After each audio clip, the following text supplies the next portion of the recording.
Yeah, I was just refreshing the YouTube.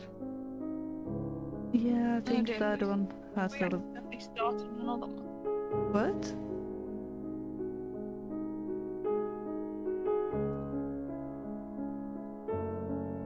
I think we can possibly be heard on the audio of the stream.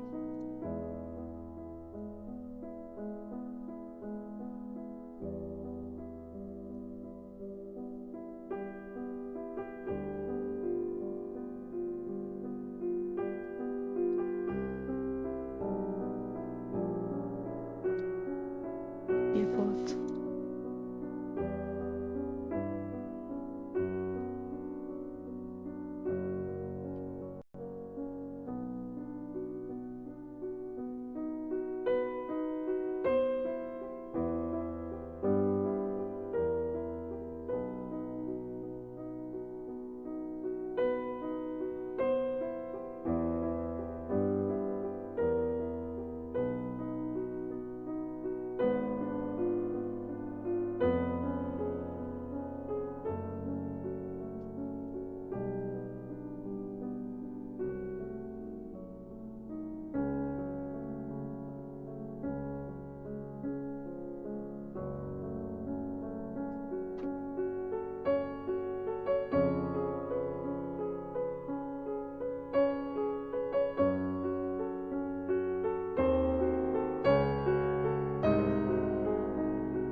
And good evening, everyone.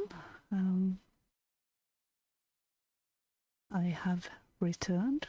I am Lynx, one of the co-hosts here on Hearts of Europa. And after a bit of muting and unmuting trouble, we are now audible and as we should be, when we should be. Yeah, just a little bit of trouble with knowing whether we were on mute or not there. My name's Katrina. I am the other half of the show. Welcome, everyone. Hope you've had a lovely Sunday. Mountains today, which by a lot of other countries' standards, Britain doesn't have like a lot of.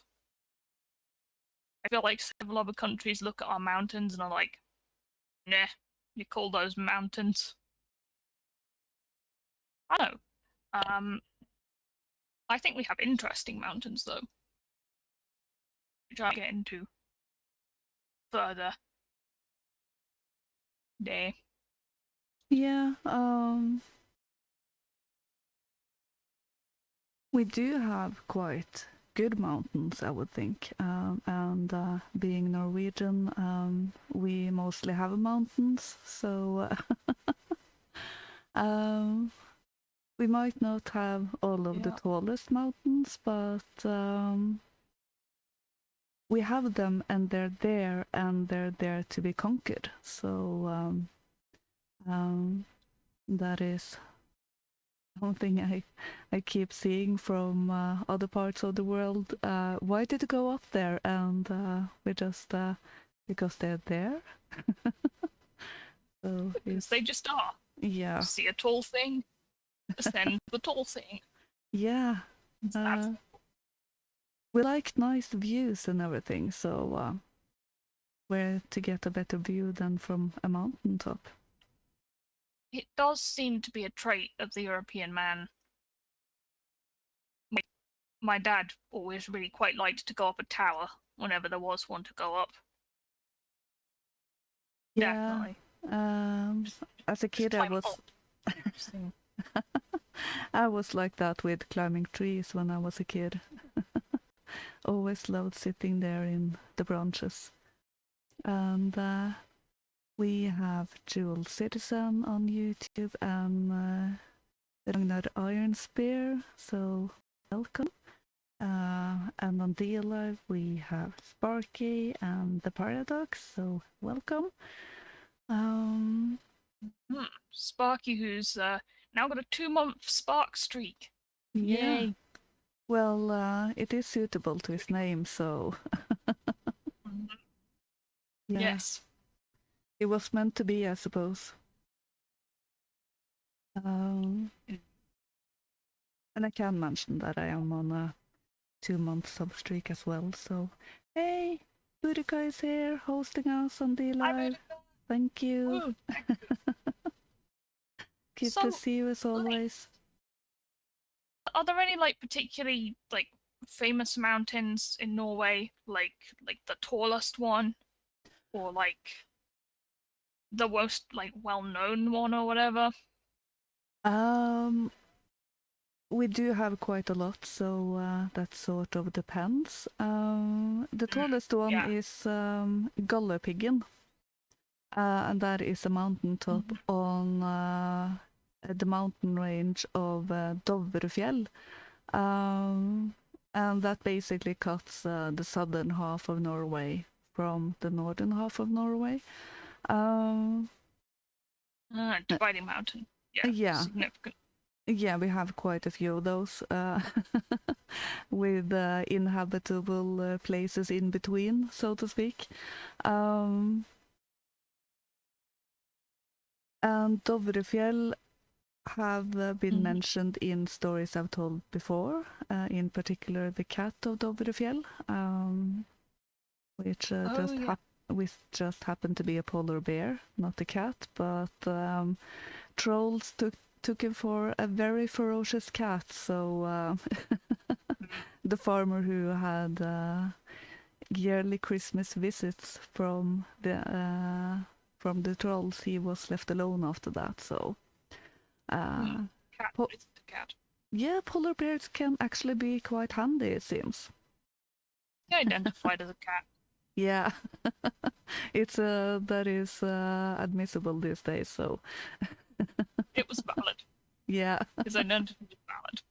yeah, and the man kept the bear or something. So, apparently it had 7 kittens that was more ferocious. So, yeah, Indeed. yeah. Yeah. And Dovre also have the region of Jotunheimen, which should be known from the Norse sagas. So they do feature in stories. Yeah, undoubtedly. I mean, it's kind of similar with Britain, where our mountains and landmarks, like they do feature in stories. Like there's Mount Snowdon, that's associated in some respects with the Arthurian legends. So like there's a giant called Rita that Arthur killed on Snowdon. Apparently, he was known for making himself a cape out of the beards of his enemies, and his corpse got covered in huge stones by Arthur's men at the summit of the mountain. So that was one thing that's said to have happened at Snowdon. And then again in Wales, in Snowdonia, there's Cader Idris, which is said to be the seat of a giant called Idris.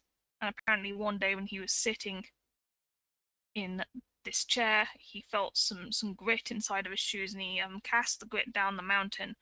And so the 3 very large stones that rest at the foot of Cader Idris are said to be those annoying pieces of grit. And actually, he's I think there was a little YouTube video, actually, a little animation with the first section in Welsh and a second section in English, which told a little bit about the story of Cader Idris, which I might tweet out at some point in the week because it's kind of cute, you know. Although you have to skip forward to 7 minutes for the English bit because I could not make head nor tail of any Welsh. It's not a very similar language at all. Yeah, Yeah. I've only for the most part I've read Welsh, or more appropriately said, I have tried reading Welsh. And it's too many Y's.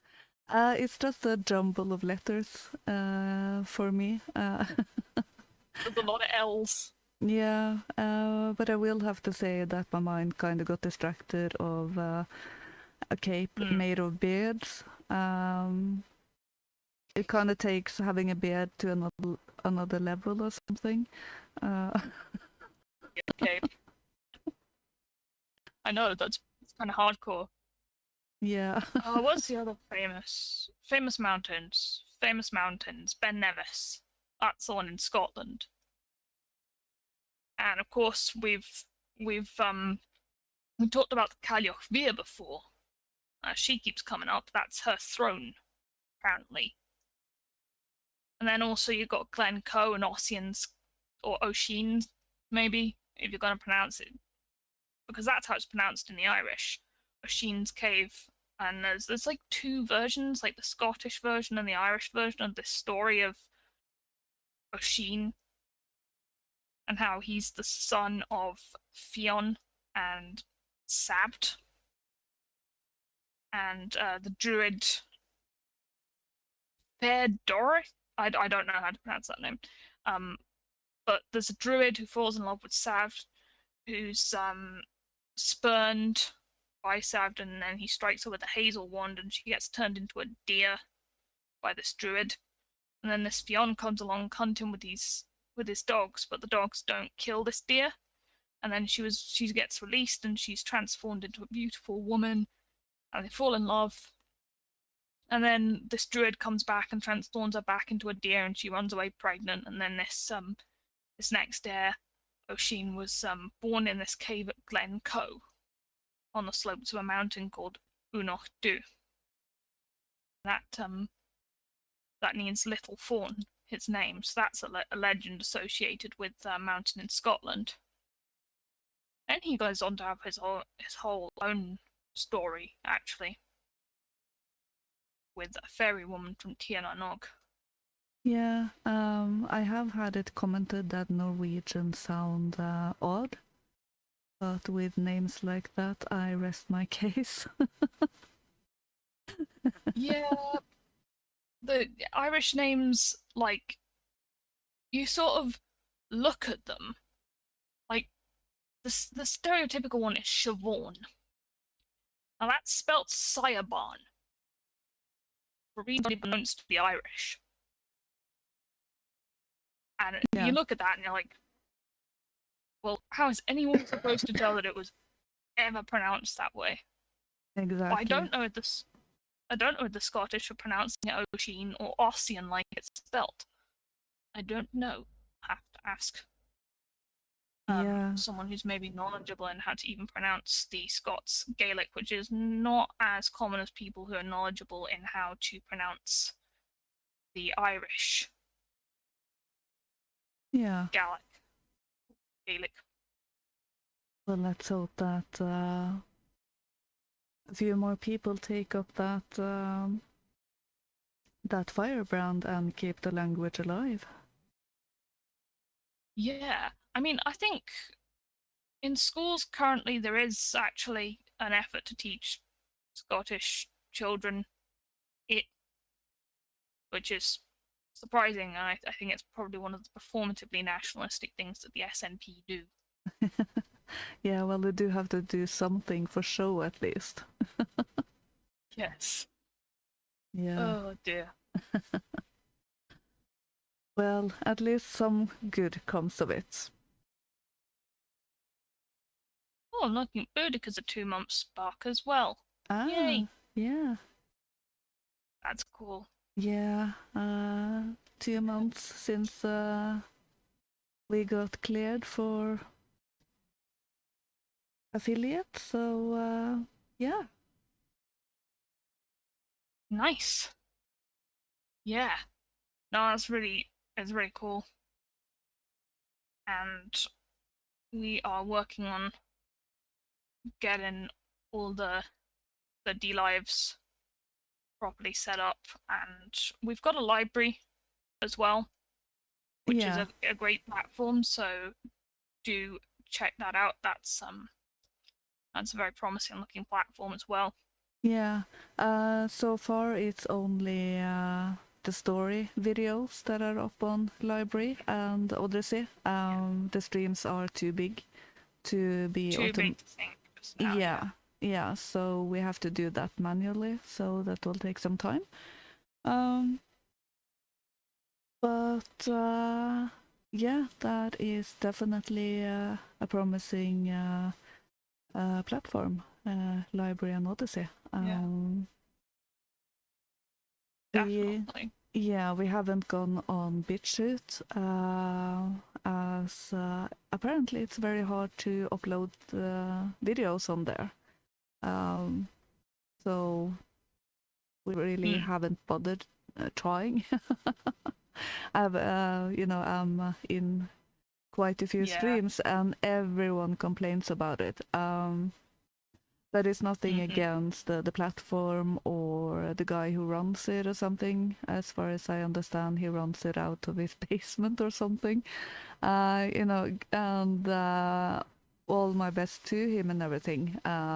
But for myself, I won't be spending the little energy I have left on trying to get things up. So if that improves, then we will definitely get on there as well. Ragnar has attempted to spell Siobhan in the YouTube chat. I think it's even got 2 B's, mate. I think that's how weird the spelling gets. I have only seen BH on that, and I will admit that before I knew I was inclined to pronounce that as Siobhan or something. It's how everyone would be inclined to pronounce it upon first looking, I think. Yeah. I mean, most of us are surprised the first time we find out how Siobhan is spelled. Yeah. Hey, Watch Rider is in the house. Good to see you. Hi. Nice to see you. Yeah. So, coming up for 20 past. Should we have the first story, do you think? Yeah. I think it might be a good time.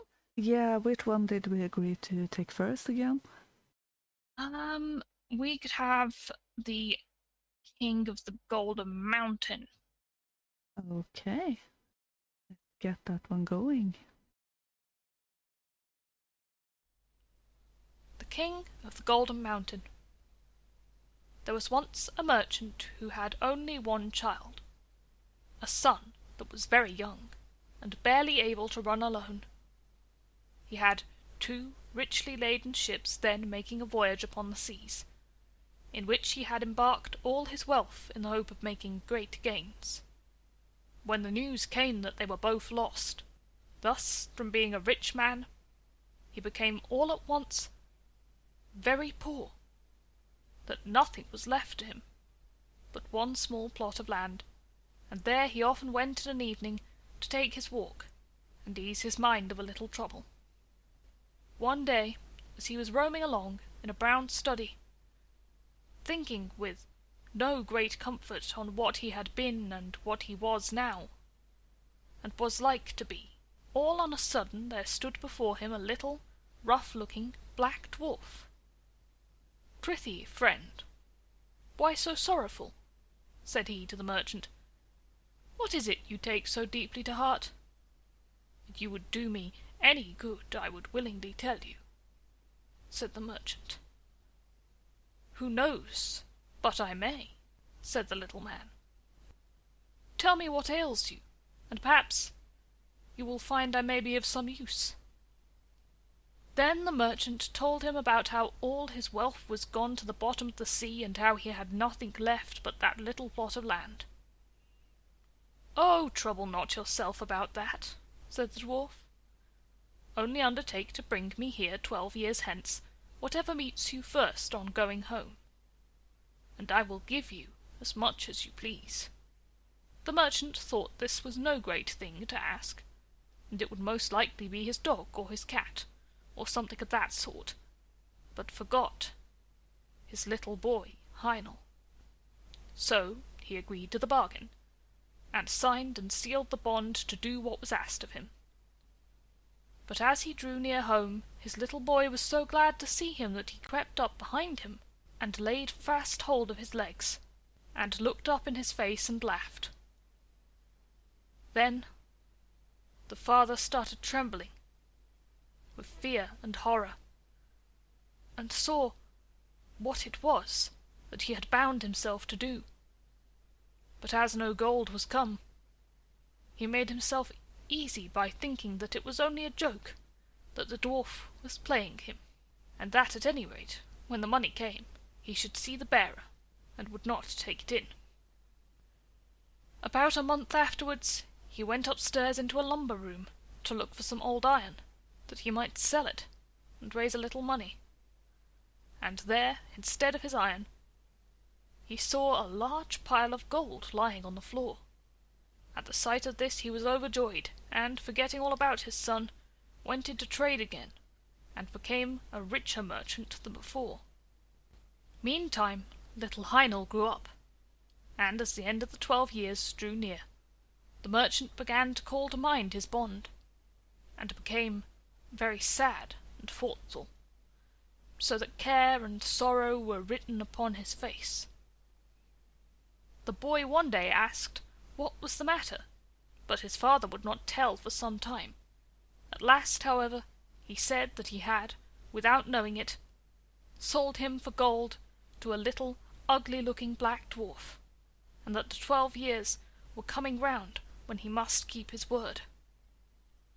Then Heinel said, "Father, give yourself very little trouble about that. I shall be too much for the little man." When the time came and the father and son went out together to the place agreed upon, the son drew a circle on the ground and set himself and his father in the middle of it. The little black dwarf soon came and walked round and about by the circle, but could not find any way to get into it, and he either could not or dared not jump over it. At last the boy said to him, "Had you anything to say to us, my friend, or what do you want?" Now Heinel had found a friend in a good fairy that was fond of him and had told him what to do, for this fairy knew what good luck was in store for him. "Had you brought me what you said you would?" said the dwarf to the merchant. The old man held his tongue, but Heinel said again, "What do you want here?" The dwarf said, "I have come to talk with your father, not with you." "You have cheated and taken in my father," said the son. "Pray, give him up his bond at once." "Fair and softly," said the little old man. "Right is right. I have paid my money, and your father has had it, and spent it. So be so good as to let me have what I paid for." "You must have my consent to that first," said Heinel. "So please step in here, and let us talk it over." The old man grinned and showed his teeth, as if he should have been very glad to get into the circle if he could. Then at last, after a long talk, they came to terms. Heinel agreed that his father must give him up, and that so far the dwarf would have his way. But, on the other hand, the fairy had told Heinel what fortune was in store for him if he followed his own course, and he did not choose to be given up to his hump-backed friend, who seemed anxious for his company. So, to make a sort of drawn battle of the matter, it was settled that Heinel should be put in an open boat that lay on the seashore hard by, that the father should push him off with his own hand, and that he should thus be set adrift, and left to the bad or good luck of the wind and weather. Then he took leave of his father, and set himself in the boat. But before it got far, a wave struck it, and it fell, with one side low in the water, so the merchant thought that the poor Heinel was lost, and went home very sorrowful, while the dwarf went his way, thinking that at any rate he had had his revenge. The boat, however, did not sink, for the good fairy took care of her friend, and soon raised the boat up again, and it went safely on. The young man sat safe within, till at length it ran ashore upon an unknown land. As he jumped upon the shore, he saw before him a beautiful castle, but empty and dreary within, for it was enchanted. "Here," said he to himself, "I must find the prize the good fairy told me of." So he once more searched the whole palace through, till at last he found a white snake lying coiled up on a cushion in one of the chambers. Now the white snake was an enchanted princess, and she was very glad to see him, and said, "Are you at last come to set me free? 12 long years I have waited here for the fairy to bring you hither as she promised, for you alone can save me. This night 12 men will come, and their faces will all be black, and they will be dressed in chain armor. They will ask you what you do here, but give no answer, and let them do what they will, beat, whip, pinch, prick, or torment you, bear all. Only speak not a word, and at 12 o'clock they must go away. The second night 12 others will come, and the third night 24, who will even cut your head off. But at the 12th hour of that night their power is gone, and I shall be free, and will come and bring you the water of life, and will wash you with it, and bring you back to life and health. and all came to pass as she had said. Heinel bore all, and spoke not a word. And the third night the princess came, fell on his neck, and kissed him. Joy and gladness burst forth throughout the castle. The wedding was celebrated, and he was crowned King of the Golden Mountain.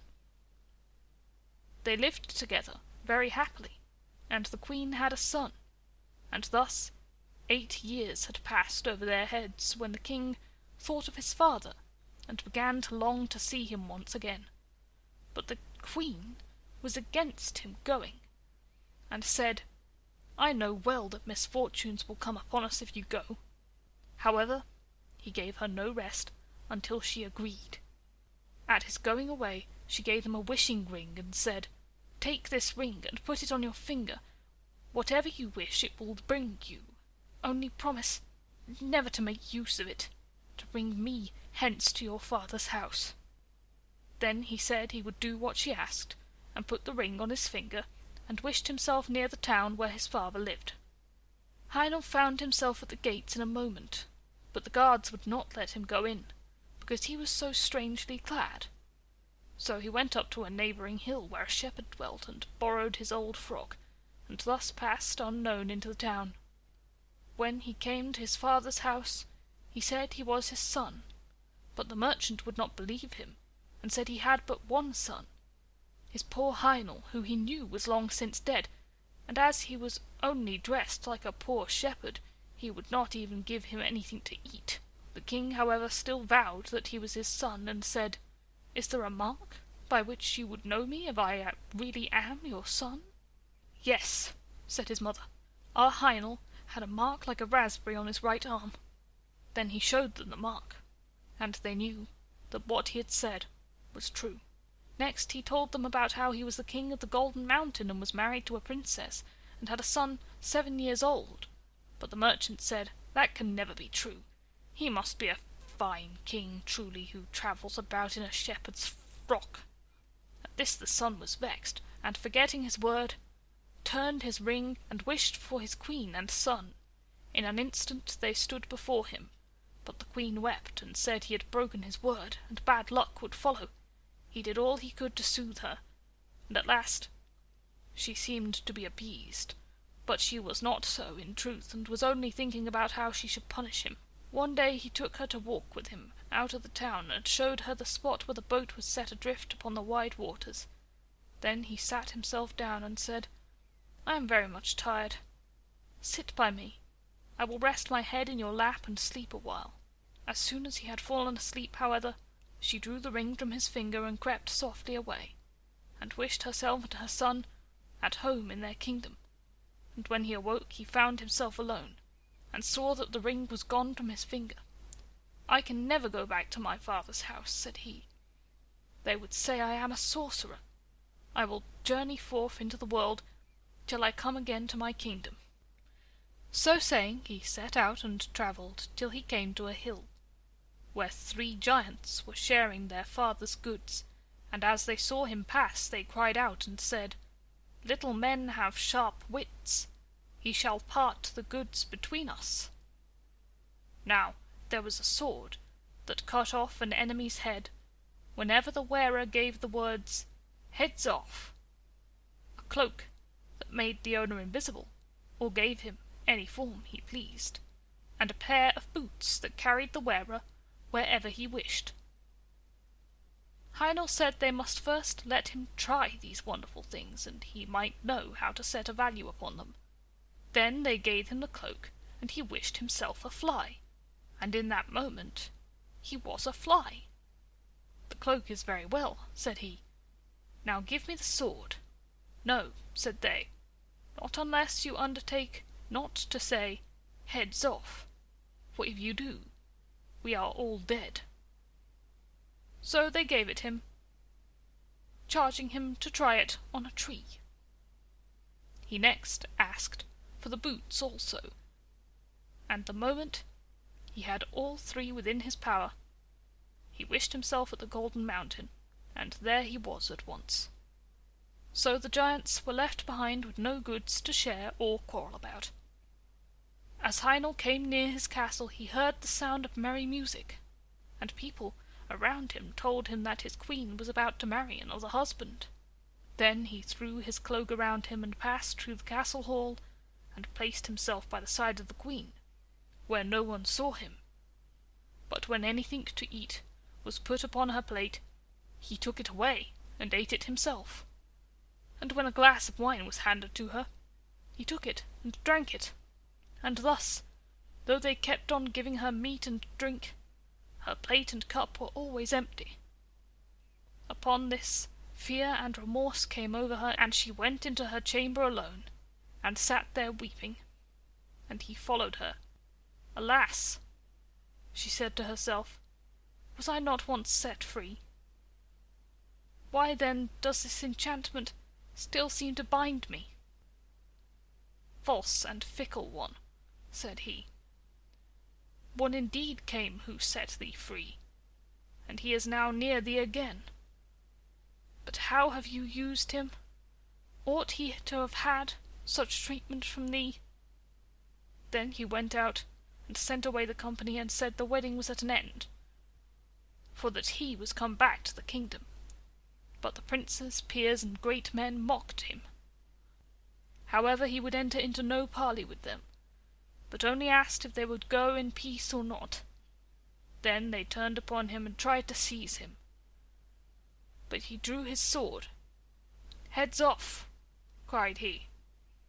And with the word the traitors' heads fell before him, and Heinel was once more king of the Golden Mountain.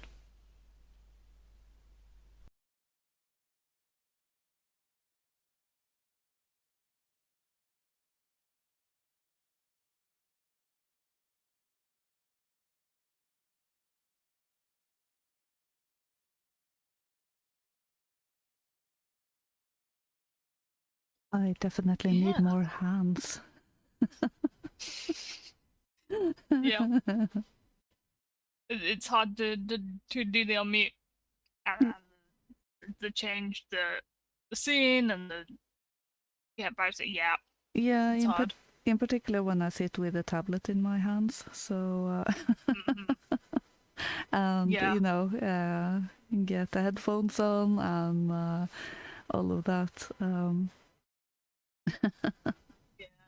Uh, Definitely. it did seem like I mixed up the stories and the titles and everything in Yes, but the to be scene. fair, they're very, very similar. Yeah, Very similar. People do need to be a tad bit more creative in their mountain story names. yeah, There are totally different stories with completely the same name. yeah. There are tons of gold mountains out there, and quite a fair bit of glass mountain as well. So, Which you wouldn't think so. Would think they'd be exceedingly common, but apparently it is. Apparently, in fairy tale land, just golden mountains all yeah, over the place. yeah. I went Not for another one. one. I went for one without a golden mountain, so I think I might have found the only one there. But anyway, just as you guys know, the titles and everything will be wrong on Katrina's next story as well. So this one was the Golden Mountain, so not the king of the Golden Mountain. Yeah. We will switch to the correct titles and stuff when we put them up as videos. Yeah. And I think I repeated something within that story, so I'll have to cut that out. Yeah. With the story video, but yeah, no. Easily done. There we are. Easily done. Yeah, it's when you get editing brain, yeah, you cut out everything else, and then one thing remains, and you're like, why didn't I hear that on the final listen back? Yeah. Well, I did hear that on a version of an audiobook of Lord of the Rings done by Tokibook. Oh dear. It is actually a very good story but having editing ears now, I did hear a few mistakes that I would that my hands are just itching to fix. But you know, I know how it goes, so no judgment for me. Certainly not. It's a hard slog. Yeah. But yeah, mountains. Well, the first thing I sort of want to think about in terms of stories about mountains is what, of course, mountains generally do represent. And for me, mostly I've heard about mountains. Like I say, I was reading some Mircea Eliade recently, and he was talking a lot about mountains representing a spiritual peak or a center and the meeting place of like heaven and earth for many cultures, and that being a norm in many places around the world. European mostly, but there's other places where mountains are considered sacred, not just the Indo-European world, and they're generally associated with transcendence, ascent, purity, stability. You generally can't move a mountain, and therefore it's written about as, in several stories, as very remarkable when you can. And we still see them as ambitious and challenging. I think that's the primary symbolism that we do have for them today. And of course, we've always had deities inhabiting mountains, like Olympus. In any place where mountains can be veiled by clouds, especially, frequently, you do have the notion that gods reside there. And you have that carried over into Christian times as well. Well, there was pre-Christian and Christian notions of it, because there was Moses on the Mount, receiving the word of God, and Christ being said to have ascended on the Mount of Olives. They came across mentions of the Celtic White Mountain. I haven't heard of that before. I'll have to look further into that concept. But I have heard of Mount Meru, the Hindu pole mountain, which is the center and axis of the world. Like an inverted world tree, mountains are. They get narrower at the top, so the peak is like the navel of the world. Or a point from where you're just departing from the terrestrial completely. We have a lot of people who've built monuments and temples in shapes like mountains. And mountain to me in this story seems to represent destiny.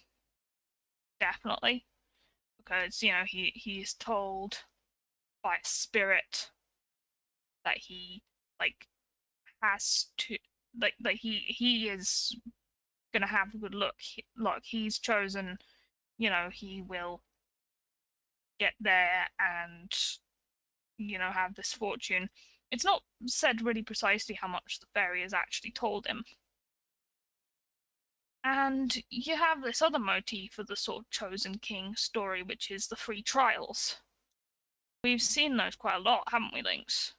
Definitely. Yeah. 3 trials. Always 3. Yeah. That is one of the numbers. And some esoteric stuff saying that if you understand 369, then you have the key to the universe. So and it definitely comes up again and again in myths and legends and old traditions. So it's quite interesting to look into. If I'm remembering correctly here, the number of tormentors in this one is 12, 12, 24. Tormentors that come to visit him and during the night. So that, again, 12 and 12 and 24 as a whole. Again, these very significant numbers, but it relates back to 3, 4 times 3, and double 4 times 3. Like, there's definitely like a numerical symbology that's just frequently used. throughout Indo-European culture. And I think 12 is quite frequently the number of gods in pantheons, isn't it? Yeah, I think. yeah. It is one of the so-called divine numbers. So Yeah, so it's kind of interesting, that whole divine number thing is. Like, all the divine numbers are multiples of 3, yeah, or related to that in some way. I mean, 24 isn't, but that's related to 12. And it's just kind of like, yeah, it's super weird. But then I wonder if there's any like expert analysis of why that is from either like a mystic or even a secular viewpoint as to why we like 3 so much. there are, but I can't remember any people off the top of my head. But there have been quite a few people who have looked into it, and it's definitely something I will look into more myself. Yeah. Yeah, so I don't know, like that snake form that she takes at the start. And I'm wondering if that's some sort of foreshadowing of treachery, or her not being like a fully good being or person. But then again, we've had experiences with princesses being turned into worms, into dragons, into reptile-like creatures, and different symbology sort of attached to that Yeah, when men come and save them.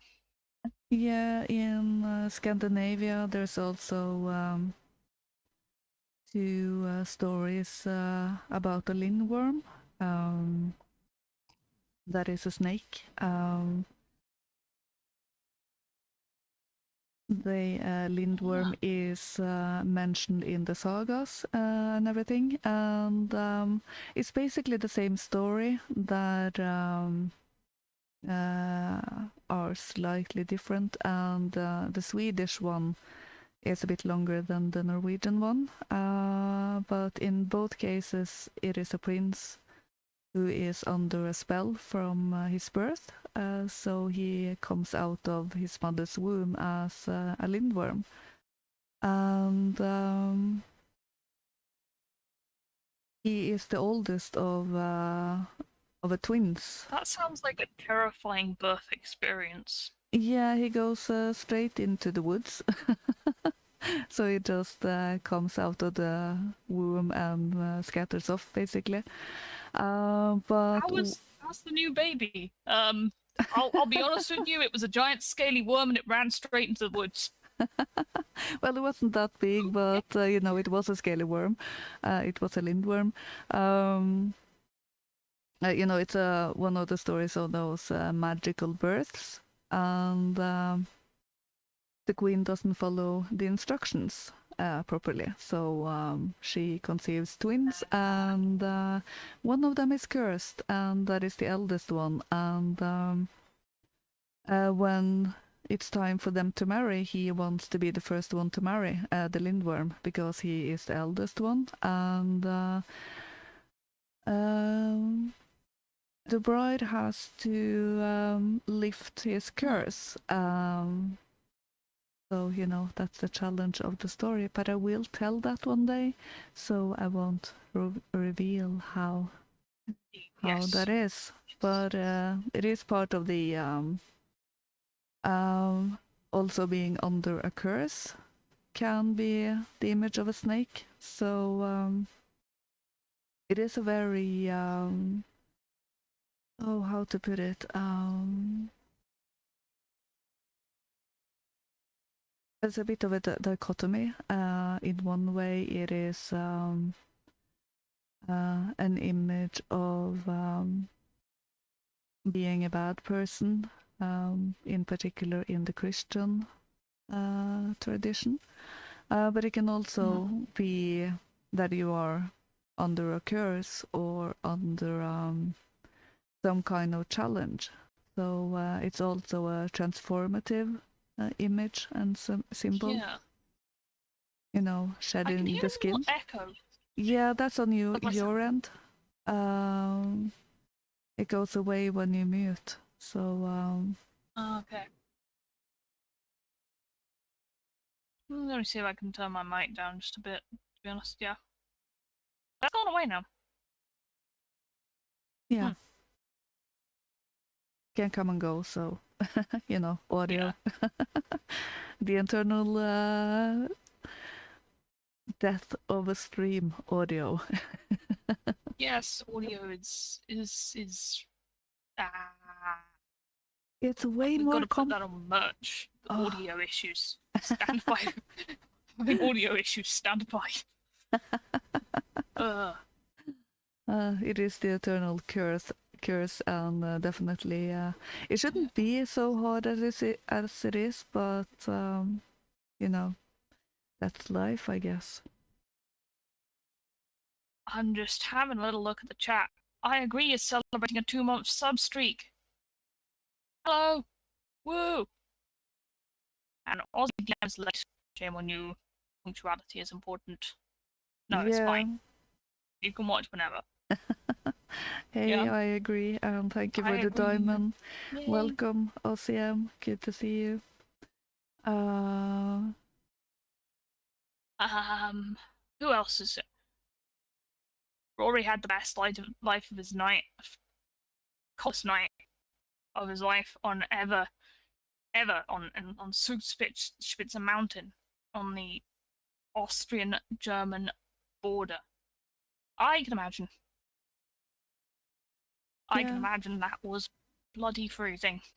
It can be quite cold up in the mountains, so yeah. But snow holes are actually quite comfy. I haven't been in many, but I have been in a few, and if there is enough snow, then making a snow castle is definitely one of the funnier things to do as a kid. Yeah, I feel like we've had like quite a lot of snow in the UK recently, and I think some people have made igloos and the like. I think I heard a story about someone making really quite a good one. Yeah. Which is pretty cool. Wish I could make an igloo. That'd be sweet. Yeah, well, the weather has been odd in many parts of the world, actually. It's even snowed in Saudi Arabia and Egypt. What? Yeah. Well, they must be like, what the... What? No, they must be freaking out. Yeah, several places around. The end times have come. Yeah, the Middle East has gotten quite a bit of snow lately, so it's not just the US. Hey, Fornol is here. Good to see you.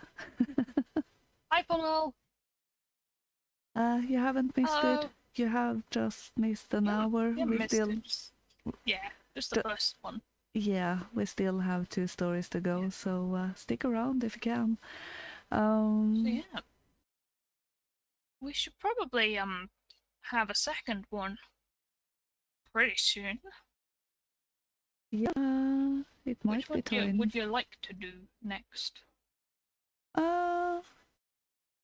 We could go for mine, since yeah, sure.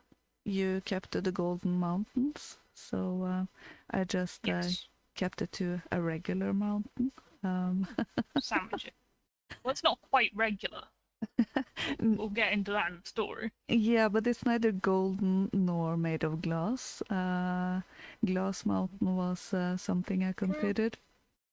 But I did go for a mountain with plain rock. So, yeah. Standard mountain. Yeah, standard mountain. No non-standard mountain substances. It only contains some unstandard stuff. So, let's find out what that is.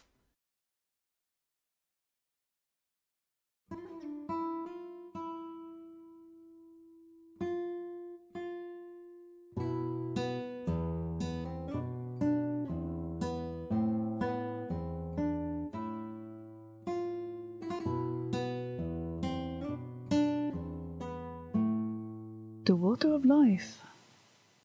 3 brothers and 1 sister lived together in a small cottage, and they loved one another dearly. One day the eldest brother, who had never done anything but amuse himself from sunrise to sunset, said to the rest, "Let us all work hard, and perhaps we shall grow rich and be able to build ourselves a palace." And his brothers and sister answered joyfully, "Yes, we will all work." So they fell to working with all their might, till at last they became rich and were able to build themselves a beautiful palace, and everyone came from miles around to see its wonders and to say how splendid it was. No one thought of finding any faults, till at length an old woman who had been walking through the rooms with a crowd of people suddenly exclaimed, "Yes, it is a splendid palace, but there is still something it needs." And what might that be? A church! When they heard this, the brothers set to work again to earn some more money, and when they had got enough they set about building a church, which should be as large and beautiful as the palace itself. And after the church was finished, a greater number of people than ever flocked to see the palace and the church, and the vast gardens and magnificent halls. But one day, as the brothers were as usual doing the honors to their guests, an old man turned to them and said, "Yes, it is all most beautiful, but there is still something it needs." And what might that be? A pitcher of the water of life, a branch of the tree the smell of whose flowers give eternal beauty, and a talking bird. And where am I to find all those? Go to the mountain that is far off yonder, and you will find what you seek. After the old man had bowed politely and taken farewell of them, the eldest brother said to the rest, "I will go in search of the water of life, the talking bird, and the tree of beauty." "But suppose some evil thing befalls you?" asked his sister. "How shall we know?" "You're right," he replied. "I had not thought of that." Then they followed the old man and said to him, "My eldest brother wishes to seek the water of life, and the tree of beauty, and the talking bird, that you tell him are needful to make our palace perfect. But how shall we know if any evil thing befall him?" The old man took out a knife and gave it to them, saying, "Keep this carefully, and as long as the blade is bright, all is well. But if the blade is bloody, then know that evil has befallen him." The brothers thanked him and departed, and went straight to the palace, where they found the young man making ready to set out for the mountain where the treasures he longed for lay hid. And he walked and he walked and he walked, till he had gone a great way, and there he met a giant. "Can you tell me how much further I will have to go before I reach the mountain yonder?" "And why do you wish to go there?" "I am seeking the water of life, the talking bird, and a branch of the tree of beauty. Many have passed by seeking those treasures, but none have ever come back. And you will never come back either, unless you mark my words. Follow this path, and when you reach the mountain, you will find it covered with stones.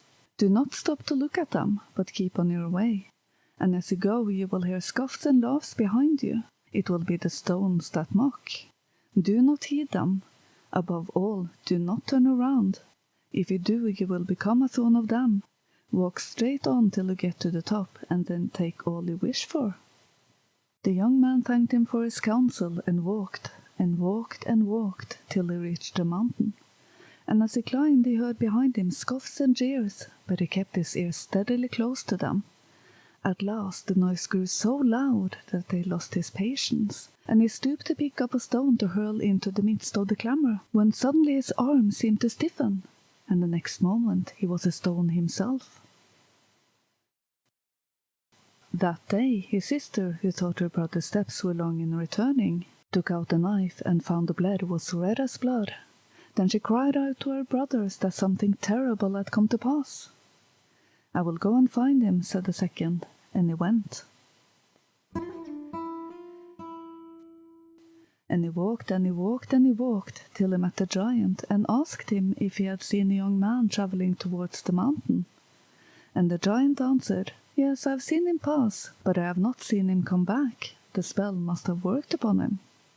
"Then what can I do to disenchant him, and find the water of life, the talking bird, and a branch of the tree of beauty?"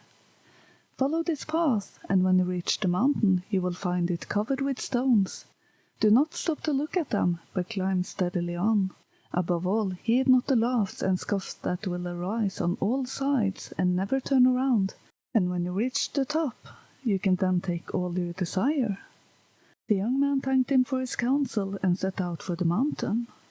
But no sooner did he reach it than loud jests and jibes broke out on every side and almost deafened him. For some time he let them rail and pushed boldly on, till he had passed the place which his brother had gained. Then suddenly he thought that among the scoffing sounds he heard his brother's voice. He stopped and looked back, and another stone was added to the number. Meanwhile the sister left at home was counting the days when her two brothers should return to her.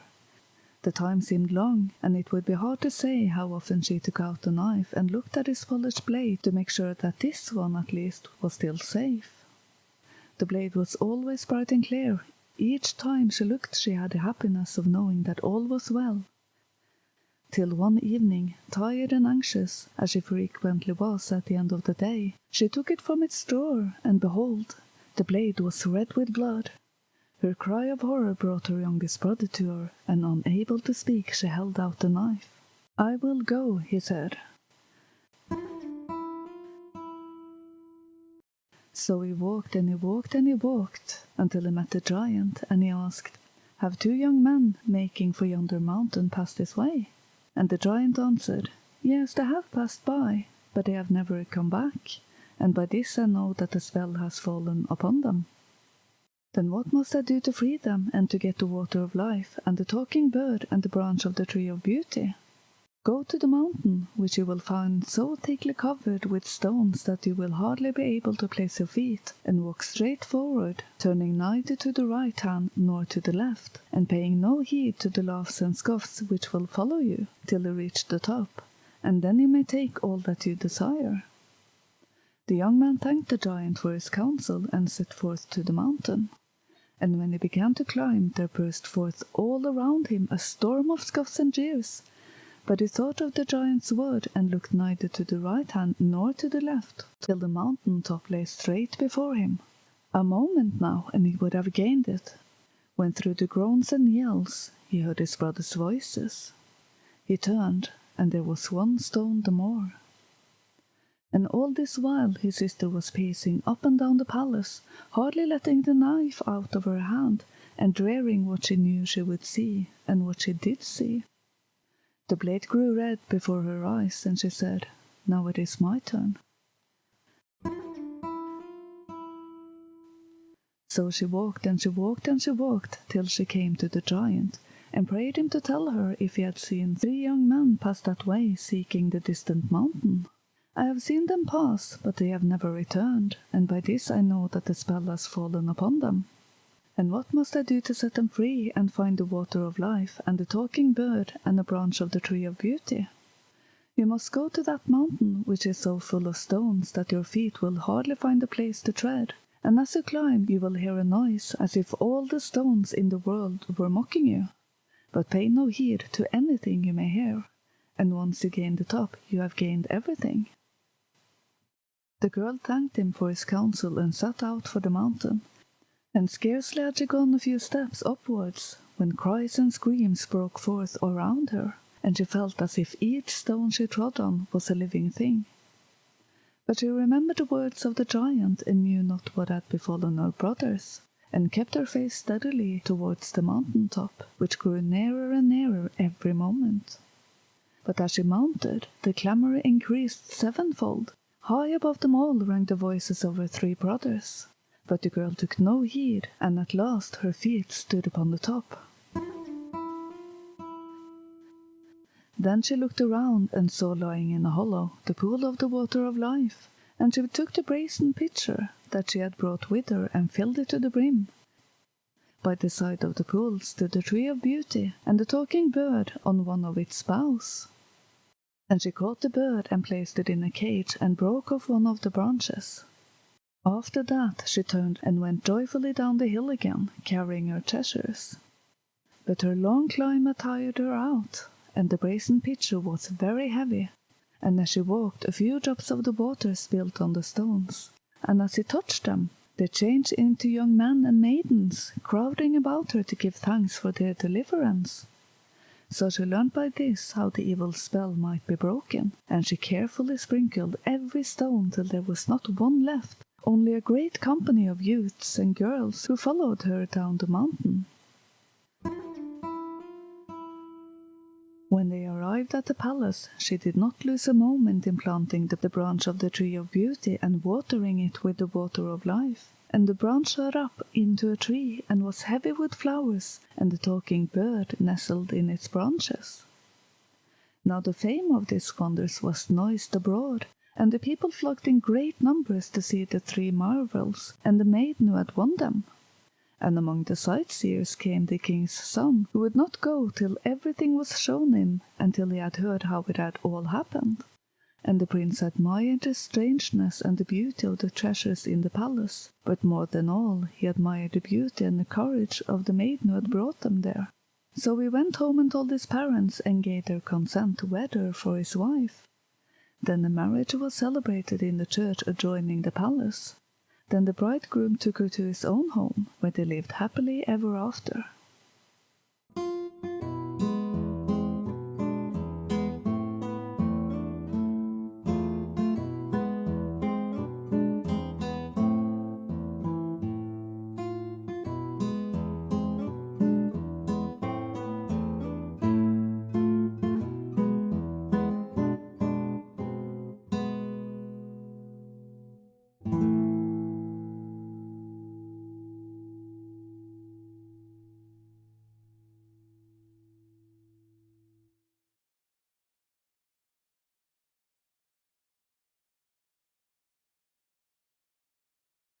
So, that was the regular mountain.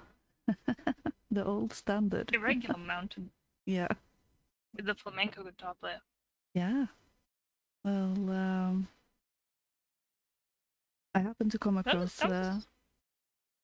Yeah? That was good. It segmented it nicely. Yeah, that's what I feel thought. like the guitar goes well with that story. I came across it earlier this week, looking for stuff for my Valentine poem video that I haven't finished. A bit... Yeah, it's a long one, but shorter, isn't it? Yeah, it's basically just putting the video together, and a bit low energy. So, but if people still want it, I can still finish it. So the poem is quite interesting.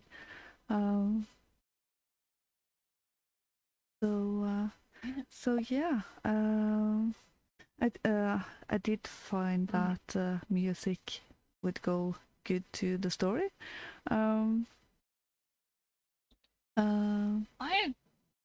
I agree. Says he doesn't know how we know where to start. Neither do I. We just pick themes, and we're just like, let's find stories related to this theme. Or you know, or we've read many stories and see that there is an underlying theme in several of them. You know, start to categorize them. So, but definitely. Sometimes we start with the stories and sometimes with the theme. So. It depends a bit. It's a bit more difficult actually to find fitting music and pictures and everything. So yeah, I struggle with getting music for most of mine. Like if I ever put music on mine, it's because I think it really, really, really fits. Yeah, and then what you find I should find more ones to put sound effects in. Yeah, I like a good sound effect. Yeah, and then we have to think about copyright and everything. So yeah, it's a bit, you know, to get everything the way I would prefer to get it. Each story would take weeks to prepare. So not in that time frame. once we gained more momentum, possibly we could get away with. But you actually have to have like a whole bunch of hype for people to be like, "Oh, it's been several weeks and they uploaded again. I wonder what that is." Yeah. Yeah, but We shall see where it goes. yeah, we're just starting, so time will show, as is a Norwegian expression. Or time will show. So yeah, I did find that story interesting. These days, I think it might be easy to see it as a feminist story. The men failed while the woman made it. But it I think isn't. that has to do with the nature of the tasks and the gifts that she's claiming, though. Personally, Yeah. I don't think it's very feminist at all. No, it's not. And the stories we have today where the feminist angle is forced, it doesn't come across as authentic because it's basically just a woman being a man in a better way, which is just ridiculous. Hey, White Healing, just had to say hi. Oh, Rory Herbert on D-Love as well. Welcome. Hello, friend. And Elliot Yay, Page. YouTube friend. Yeah. But here we see in the story it's more showing the difference between men and women, I think. And as the girl finds out when she has completed the task, both men and women have tried and failed. And what we see with the brothers is the first one fails fairly quickly, and I think that relates to being the oldest.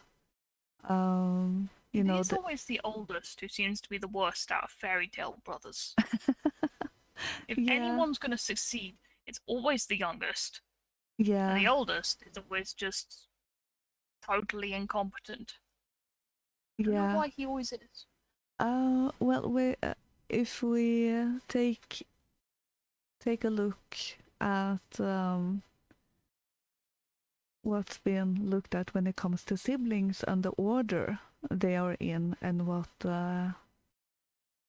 attributes they usually play. The oldest one tends to be a bit more go at it. They don't have any curtails to hold on to unless they have very overprotective parents.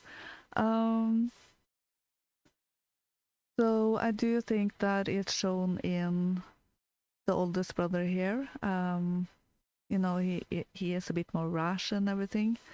But on the other hand, maybe they wouldn't have gone on this adventure if it wasn't for him in the first place.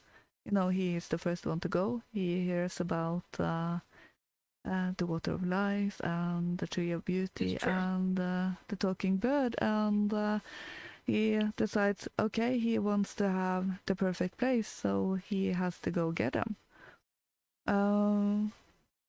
Yeah. I mean, the trope reminds me of the Rigsthula a bit, where you go down the generations and everything is getting better. From grandfather and grandmother to father, great-grandfather and grandmother to grandfather and grandmother to mother and father, I think it is, in the Rigsthula. So, again, you have the trope of going forward in time to the younger generations and things improving and things being refined in that. Yeah. Yeah, the second brother gets a bit further, and the youngest almost gets to the top. But what fails the two younger ones is their concern for their brother/brothers. So Yeah, so it's not really a bad flaw, no, but it still fails them. yeah, and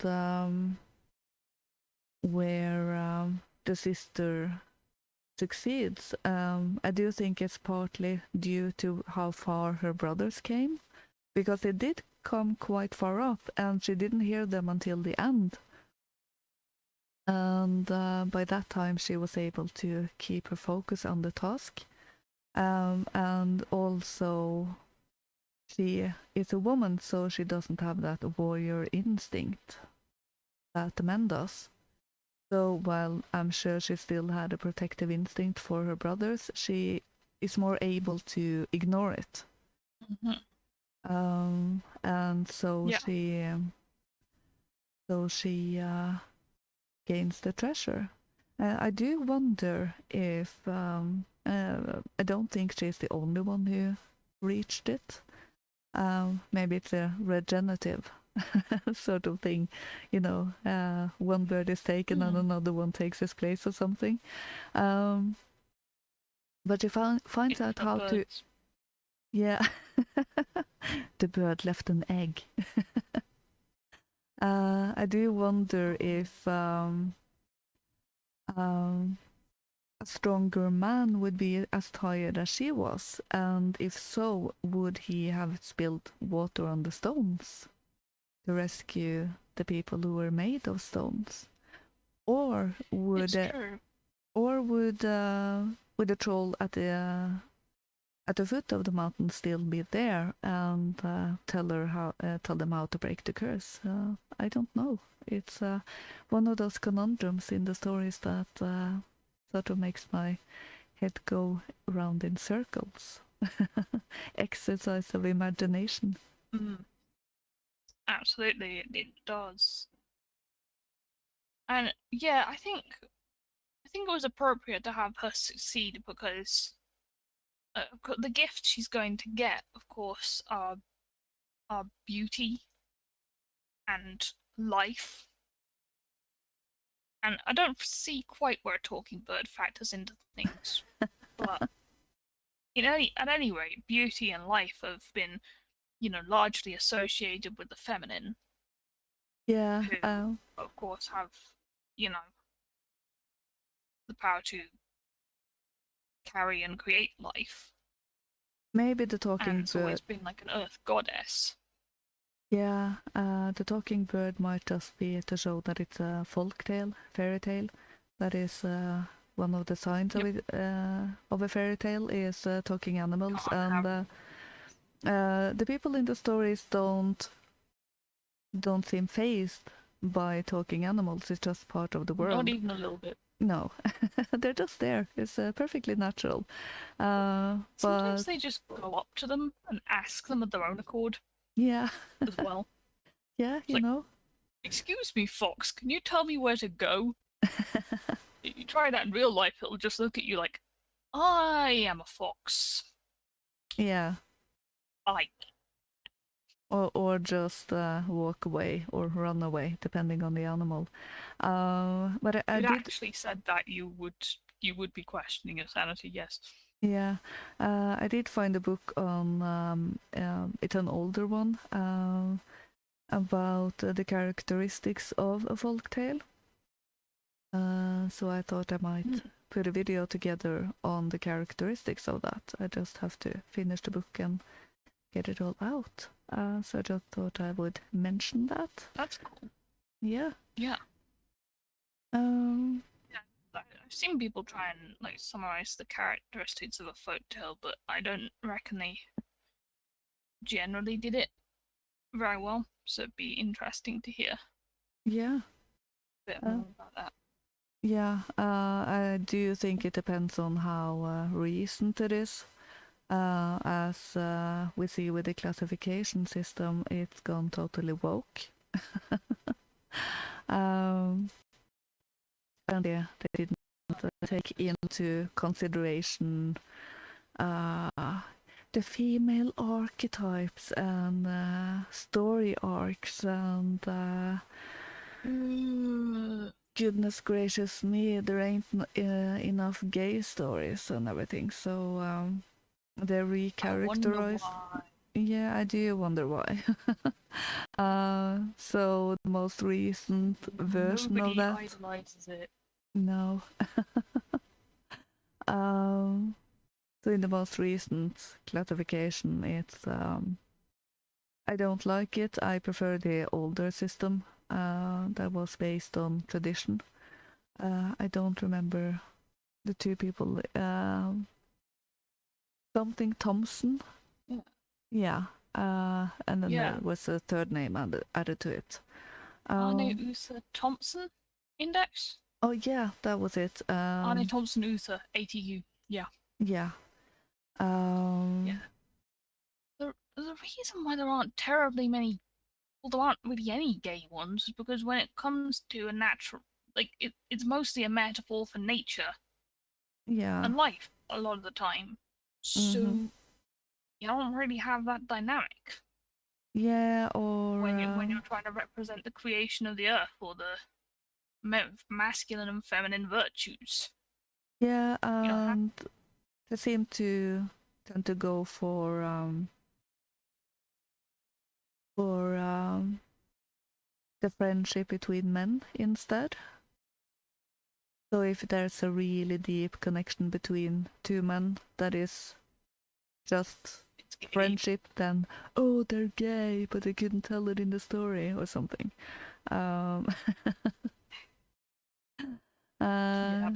Yeah, we do need to get a better perspective on the female role and archetype. I definitely agree. Apparently the ATU was hacked at one point. Yeah. The ATU website. I have no idea why someone's just like, well, let us just hack the folktale archetypes for funsies. Because, of course, this causes inconvenience to people other than anthropologists. Well, someone just really wanted to annoy some anthropologists that day. Maybe. But in general, they do want to hack all of our systems. That keeps the natural order. So of course they are going to attack that one, like they subverted the instinct for nature with the hippie movement and the subversion of the more pagan aspects that is totally woke. Yeah. So they do wanted everything. Apparently men used to hold hands up till the Victorian era, and now that's gay. They still do it in India. That's perfectly fine, apparently. Oh, okay. That's nice. The Indian homies can hold the bro's hand. Yeah. It might be. Just holding hands with a bro. Yeah. What we also see at the end of the story here is the prince's admiration for the woman's courage in getting the treasures. So the feat wasn't masculine per se. I do think a man could do it as well. So it's I do feel it's a bit of an a sexless task, so to say, in a lack for a better word. But in that the female, the woman did the challenge is recognized and admired. So yeah. That was one thing I did like about this old Catalan story. It's from Catalan. So very interesting sort of little culture, these sort of Catalan Basque sort of cultures. I mean, I don't know too much about them, but I think in many ways they bear some resemblance to the Celts and stuff. Yeah, I don't know. They're quite unique. Yeah, I don't know much about them either.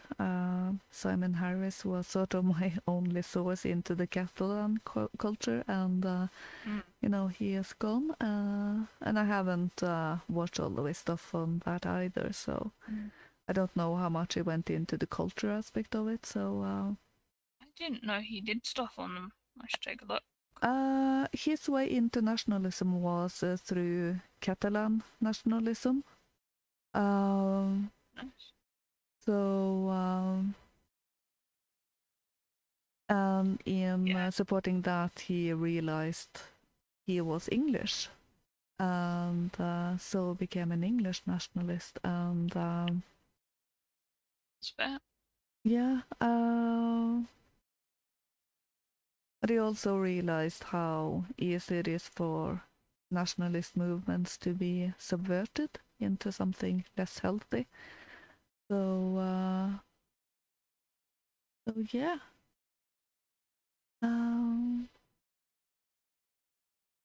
Yeah.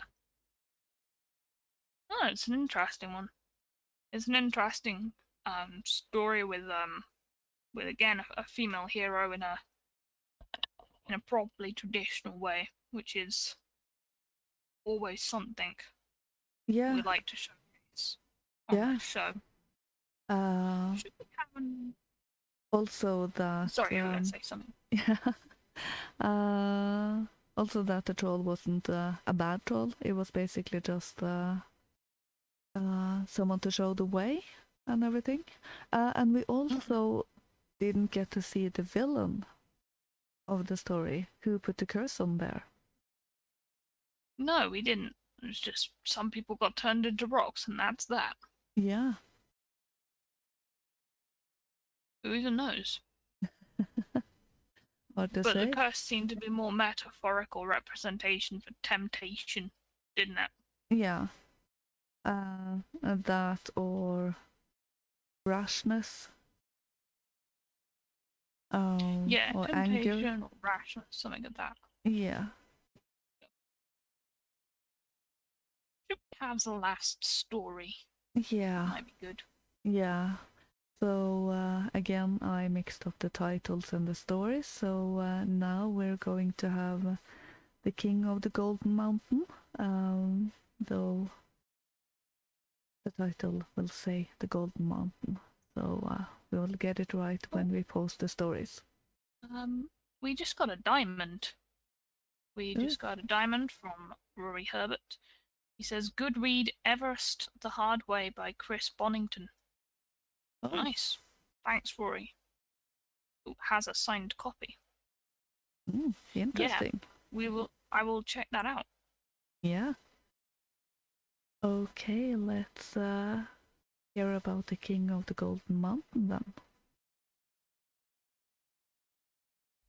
The Golden Mountain. Once upon a time a merchant's son had too much fun spending money, and the day came when he saw himself ruined.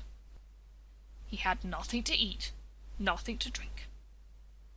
He took a shovel and went to the marketplace to see if perchance somebody would hire him as a worker. A rich, proud merchant worth many, many thousands came along in a gilded carriage. All the fellows at the marketplace, as soon as they perceived him, rushed away and hid themselves in the corners. Only one remained, and this one was our merchant's son. Dost thou look for work, good fellow? Let me hire thee. The very rich merchant said to him, So be it. That's what I came here for. And thy price? 100 roubles a day will be sufficient to me. Why so much? If too much, go and look for someone else. Plenty of people were around, and when they saw thee coming, all of them rushed away. All right. Tomorrow come to the landing place. The next day, early in the morning, our merchant's son arrived at the landing. The very rich merchant was already there, waiting. They boarded a ship and went to sea. For quite a long time they journeyed, and finally they perceived an island. Upon that island there were high mountains, and near the shore something seemed to be in flames. "Yonder something is like fire," said the merchant's son. "No, it is my golden palace." They landed, came ashore, and look there! The rich merchant's wife is hastening to meet him, and along with her their young daughter, a lovely girl, prettier than you could think or even dream of. The family met. They greeted one another and went to the palace, and along with them went their new workmen. They sat around the oak table, and ate and drank and were cheerful. "One day does not count," the rich merchant said. "Let us have a good time, and leave for work tomorrow." The young workman was a fine, brave fellow, handsome and stately, and the merchant's lovely daughter liked him well. She left the room and made a sign to follow her. Then she gave him a touchstone and flint. "Take it," she said. "When thou art in need, it will be useful." Then, the next day, the very rich merchant, with his hired workmen, went to the high golden mountain.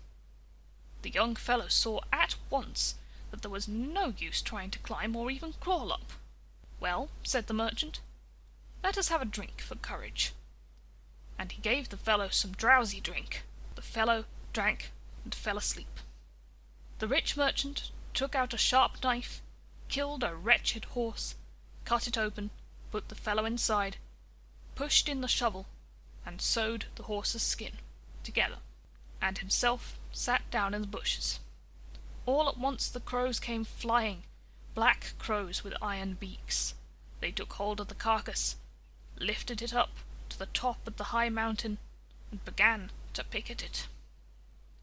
The crows soon ate up the horse, and were about to begin on the merchant's son, when he awoke, pushed away the crows, looked around, and asked out loud, "Where am I?" The rich merchant below answered, "On a golden mountain. Take the shovel and dig for gold."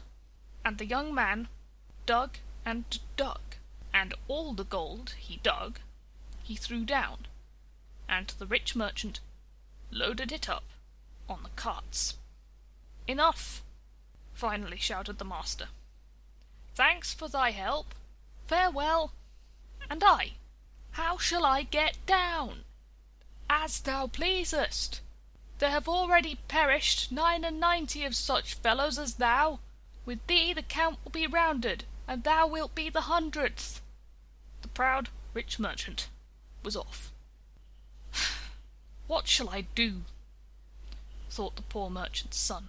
"Impossible to go down, but to stay here means death, a cruel death, from hunger."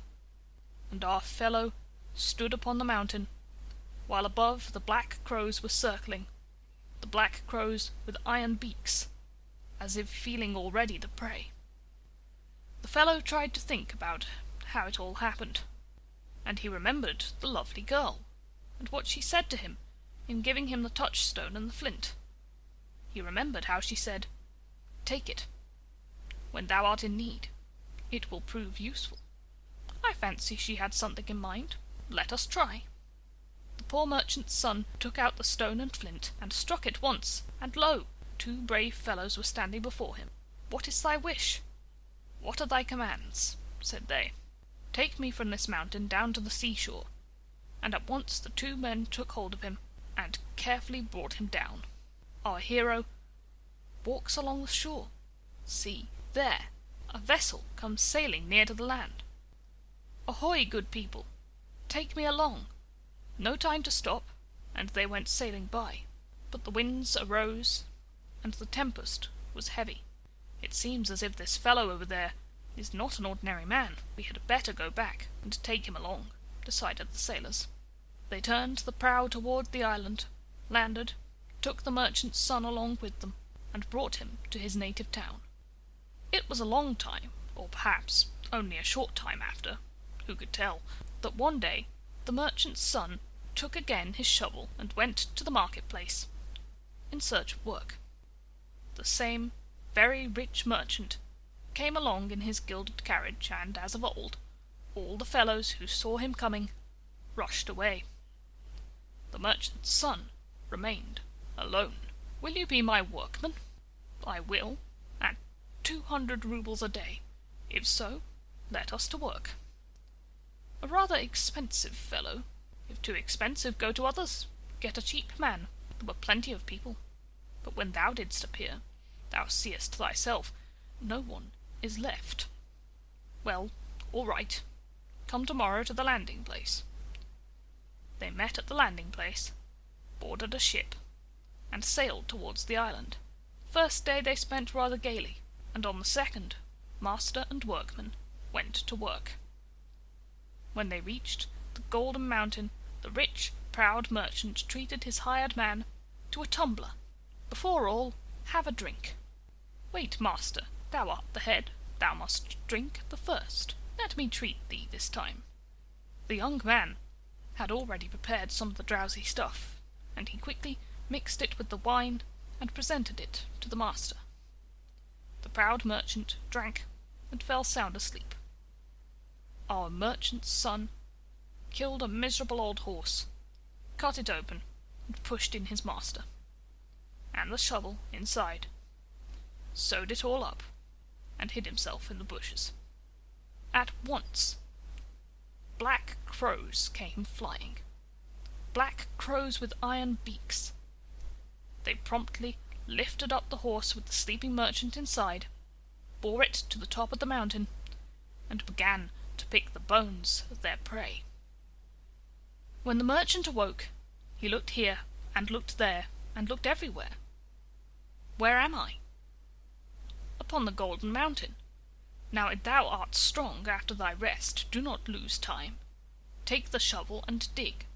Dig quickly, and I'll teach thee how to come down." The proud rich merchant had to obey, and dug and dug. 12 big carts were loaded. "Enough," shouted the merchant's son. "Thank thee, and farewell." "And I?" "And thou mayest do as thou wishest. There are already 99 fellows perished before thee. With thyself there will be 100. The merchant's son took along with him the 12 heavy carts with gold, arrived at the Golden Palace, and married the lovely girl. The rich merchant's daughter became mistress of all her father's wealth, and the merchant's son with his family moved to a large town to live. And the rich merchant, the proud merchant, he himself, like his many victims, became the prey of the black crows with iron beaks. Well, sometimes it just happens so."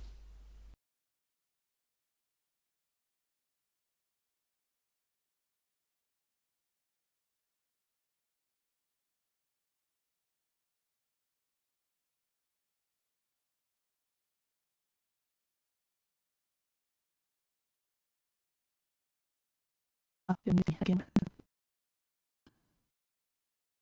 I usually try to keep track of the timing of the stories, but that totally went past me today. As it's hard to do. Yeah. Yeah, I was just trying to just advise in the chat on anywhere good to learn Celtic stuff. I mean, there was one major YouTuber that I found going actually through the Dinshenkus and pointing you to the sources and where to navigate the sources, but you have to ignore a lot of woke stuff that she says.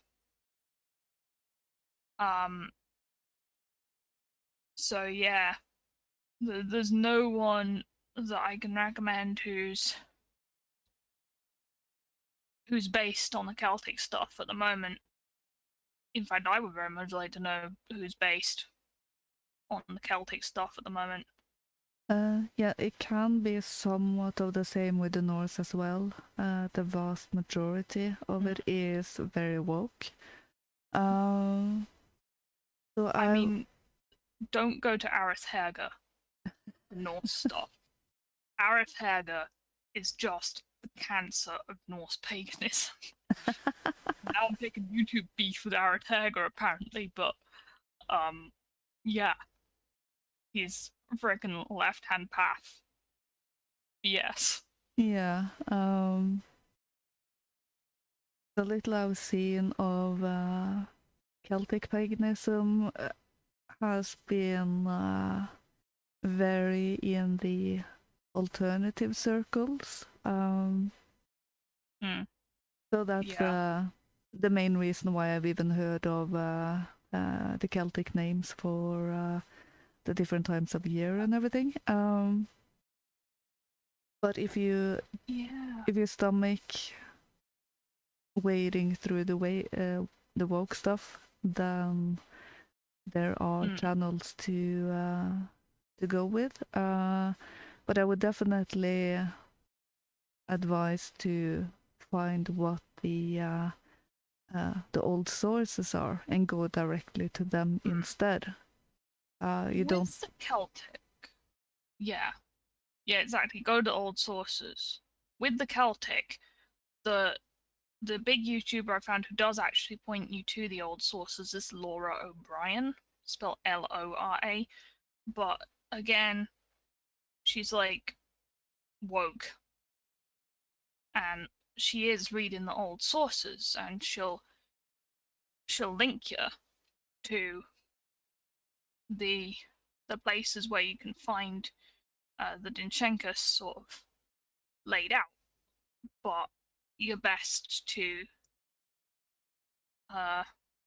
read it yourself or use her as a tool to hear it read out if you're not particularly good at navigating how it's written. But yeah, again, you just can't really. There are videos she does where she's projecting sort of outside motives onto the whole things. Yeah, one thing I will say when it comes to the alternative stuff and the Wiccan and all of that. I've been in some of those circles, and many of them actually have some overlap with our circles in many ways because several of them feel very rootless. Oh yeah. So in essence, their search is the same as ours. We just went down slightly different paths with it. You get them hiding. Like there's a lot of like woke shouting over the top of that community, but you do get like a lot of based pagans sort of hanging around. Yeah. And fundamentally, they want that connection to European culture. Yeah, where it can easily be messed up is the view that if you care about your own heritage and your own people, then you are, evil white supremacist and all of that, which isn't true at all. You just have a certain love for your own people, and like you have for your own family. It doesn't mean you hate anyone or want to eradicate the people off the face of the earth or anything stupid like that. No. So, that trap is in general very easy to fall into with the current climate. So, if people could just understand that difference, I think our ranks would be way larger than they are. Okay. Being asked to we're familiar with the Neurona Society and Sedan Asatru, yes. I am sort of familiar with the Neurona Society. I know Dave Martell, I think, belongs to them, and he's Sedan Asatru. My own personal practice follows a bit of a different calendar to that and adds more the Anglo-Saxon sort of elements. But yeah, certainly some interesting stuff coming from the Neurona Society about these things and about good some good videos on how you might practice. Because as long as you're doing it in all sincerity, they have good ideas in Asatru about how to practice. They got it very well thought out, I think. But yeah. Yeah, I haven't looked that much into specific societies and all of that. I'm not really a joiner by nature, so I think that's my main reason. But I have heard of them, and at least the Norröna Society. I'm unable to say that in in the British way of the word. I do have to do it in the Norwegian way. Yeah, I don't really know how to pronounce it correctly. Yeah, it might be because it's spelled in English, so I want to try to pronounce it like that. But for me, it's Norröna. Yeah. Yeah. Sedian. Yeah. Sedianism.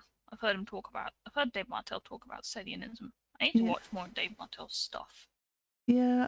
It's interesting. There is one society that I was quite interested in. I do know they have a branch in Norway as well. But they didn't say where, and I haven't really looked more into it. Yeah. I don't remember the name of it off the top of my head, but Red Eyes have had a guy making short videos about the Wolf Age on their channel, and he was the former leader of that. He is an American, and that definitely seems very based. So I just didn't get as far as follow up on it. Yeah. I think with Asatru, sections of it are based and sections of it are not. Sections of it are folkish and sections of it are not. Yeah, the sections that are not seems to have leaders from a certain group, so that might not be so... Yes, certain groups. Let's leave the topic alone, given the platform's wrong. Certain groups. Yes. Do the echo manually instead. So. Yeah. Yeah, the Amish. Yeah. The Amish, lol. Yeah. The Amish do be kind of based, though. Yeah, the Amish. The Amish, yes. The Amish, not so much. Sort of a little code word there. There's a pagan temple in the US, someone getting lawsuits because they're not allowing other groups into their temple. Great. I haven't heard about that, but it's weird. I do think that might be the group I was talking about that I didn't remember the name of, because they made the temple a few years back.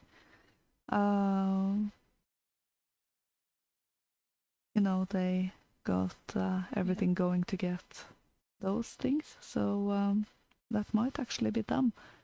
And just to say, they are really based. So yeah,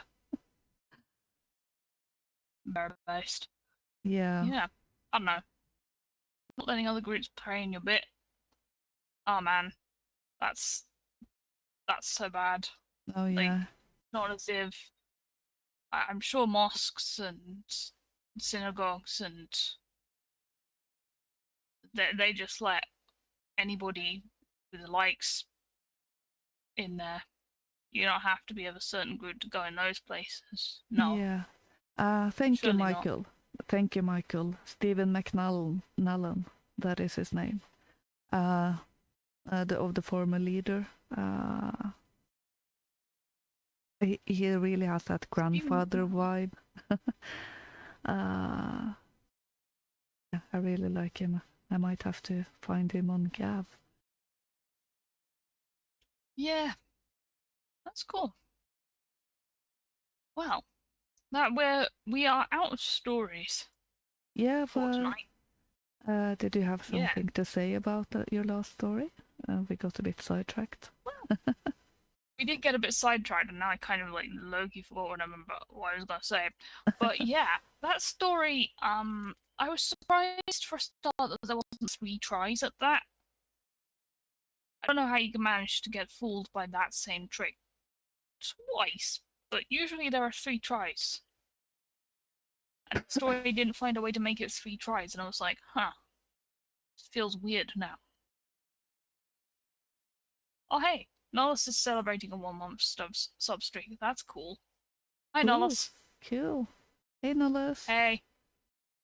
Hey, Yeah, Nullis. and I got distracted again. Yeah, but I was surprised it wasn't 3 tries. And also that stuffing someone inside a horse. That's killing of horses. That's very paganistic. Like that sounds ritually, you know. Yeah, that is. And I was kind of like wondering about that aspect of it. As far as I know, the taboo against eating horse meat comes from the pagan Christian division, so that might Yes. definitely be the case.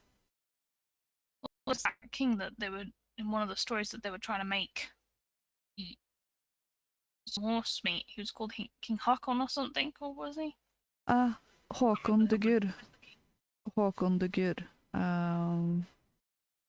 He was one of the first Christian kings of Norway. He was raised in England, so that's how he became a Christian. Yeah, and they were trying to get him to indulge the local customs of eating horse meat, which he wouldn't because he was Christian. Yeah, which is like, but he did try to. I'm sorry, now I'm going out on a tangent. He did try to bridge the gap between. Yeah. Wandering minds or something. He did try to bridge the gap between the Christians and the pagans. For example, he put in law that everyone had to make a Christmas beer, Yule beer, because that was distinctly pagan. So the Christian didn't want to do it, so he put it into law that they had to do it or be punished. you have to make beer. Mandatory beer making. Yeah. Sounds like legally mandated fun. Yeah, we don't have those laws around today, unfortunately. Everybody must learn how to homebrew. Yeah. Because it would just be amusing to see the results. Okay, if I'm ever in charge of my country, I'm bringing that one back. Yeah, Everybody me too. must homebrew. Yeah, when I'm just to see the hilariously alcoholic results. When I'm dictator, that is one of the things I will reintroduce. Oh, hey, thank you very much for the diamond, Sparky. Let's see. What's good? You do know that the main Amish town in Pennsylvania is named Intercourse, don't you? No, nope, it's not something we knew.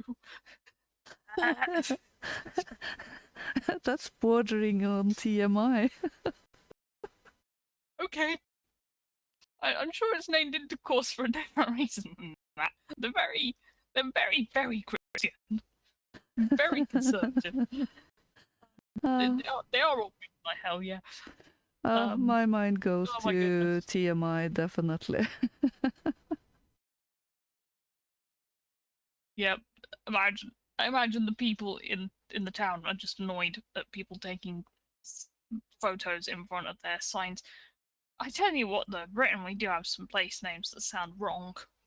I'll try and find some at some point and tweet some of the incredibly suggestive sounding place names of Britain.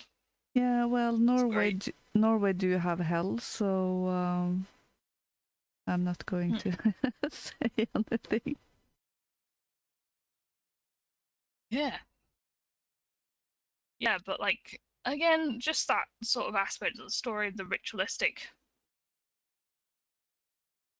stuff. Nothing about inside a horse. Yeah, that's sort of giving me Midsummer vibes. But I don't really like that movie from what I know of it as any sort of representation of paganism. Portraying it as some creepy European cult. Yeah. Not good. I've totally lost track of what I wanted to say about the story though. Okay.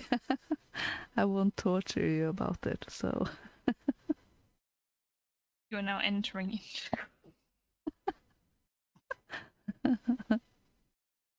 Hell, do you have on the train station the sign "Welcome to Hell"? So.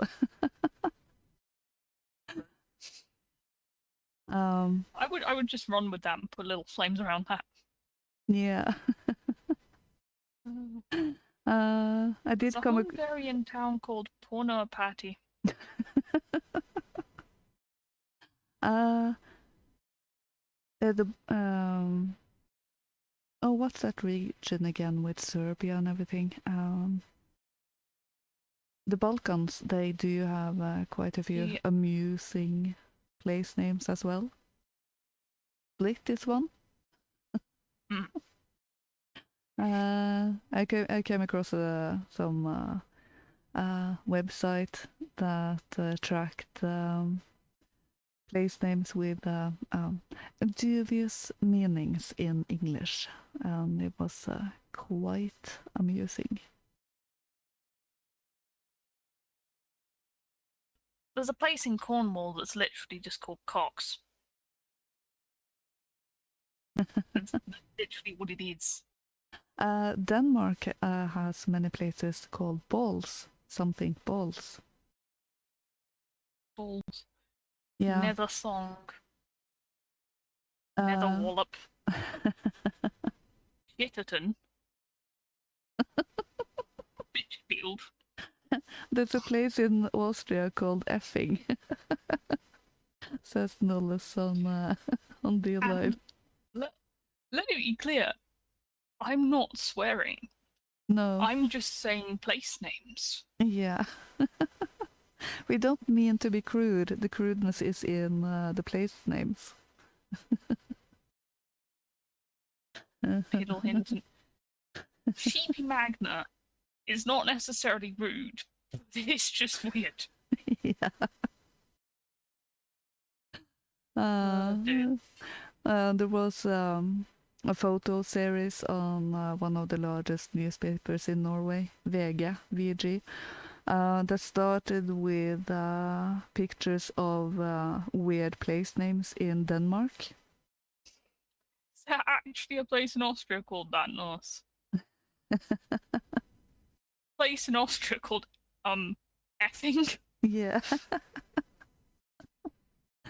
But that one ended up in a photo series of generally odd signs and placards and everything. So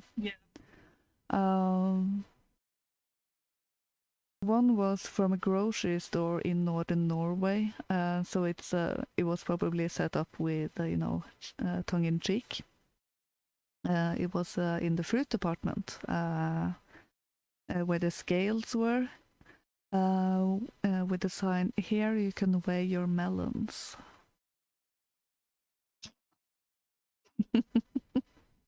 But them being Northern Norwegians, you can probably bet that was tongue in cheek.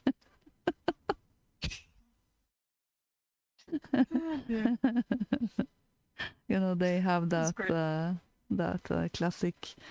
And it seems to be a northern trait in many peoples that uh, Shittington, Bedfordshire.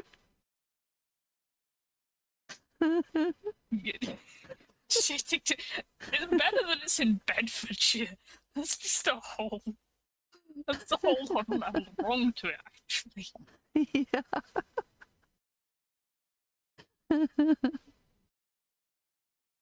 Oh dear, Oh, my mind can go many places with that one. it's no good. Uh, Ah.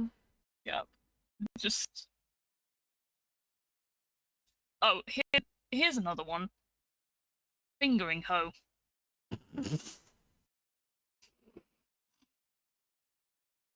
It's after 10 p.m. where I am, so. Yeah, we have less than an hour to go to midnight, so where I am. Oh So. dear. Well, this ended up where we didn't expect to. Yeah, It's just well, rude place names now. yeah, well, I usually get the accusation of blowing minds, but I'm not responsible for that tonight. Upper Dicker and Lower Dicker. Oh dear. Oh dear. That's great. Yeah. That's great. Yeah. We should ask Twitter what the rudest place name they know is. Oh, we At could some do point. that. Yeah. Yeah. We can have a rude We'll have a thread. favourite British rude town poll. Doesn't have to be British. Doesn't have to be British, no. No. Could pick the best international options for rude town. Yeah, we can have the rude town thread on Twitter. Yes, that has to happen. Yeah. Yeah. Well, that seems like a good place to round off tonight.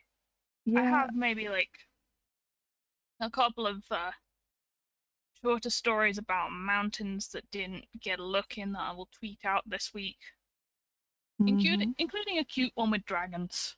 Ah. And like dragons being nice. Yeah, that's refreshing. It's a town in Newfoundland called Dildo.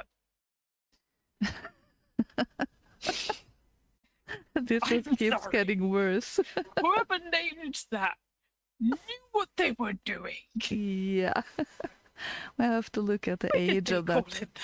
We have to look at the age of that. That used to mean something else. Not that I know Come of. on now. Oh boy, imagine having that as your place of birth on all your documents. Yeah. Yes. That would be highly embarrassing, Nillis. Definitely. Okay, just a bit of housekeeping that I'm not sure got mentioned. Some of these things happen during stories. Nillis Krampus is on a 1 month sub streak. So another one of our sparks.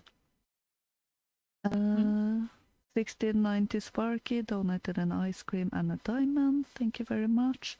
Paul Wesley donated 3 ice creams. Thank you very much. And Elliot Page donated 5 lemons. Thank you very much. Indeed. Talking of the lemons. We should do chest. Yeah. 500 in the chest. Let's go.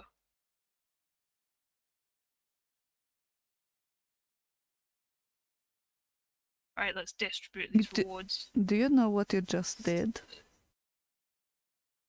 You were chest feeding. That's the politically correct word. It's definitely the correct usage of the word. And seriously, if I had a chest, I gave it lemons.